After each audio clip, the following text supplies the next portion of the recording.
La navette percute l'atmosphère terrestre à 9 fois la vitesse d'une balle de fusil.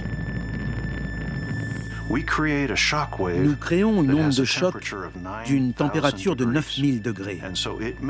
C'est pourquoi l'air paraît s'enflammer. Vous volez dans un chalumeau. Le frottement de l'air produit une telle chaleur que la navette devient incandescente. Quand vous regardez à l'extérieur, c'est rouge. La surface est incroyablement chaude. La température du bouclier thermique de la navette atteint 1650 degrés, près de 4 fois le point de fusion du métal qui compose la cellule. Vous voyez des gouttes ruisseler sur les hublots, comme de la pluie. Ça ressemble à de l'eau, mais c'est un matériau en fusion. La navette dépend alors du frottement de l'air pour ralentir.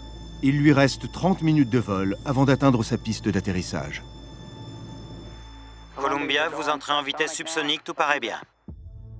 Les pilotes, ayant utilisé tout leur carburant dans l'espace, vont désormais faire planer la navette jusqu'à l'atterrissage.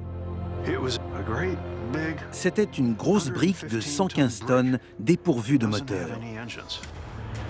C'est-à-dire qu'on avait droit à un seul essai pour atterrir.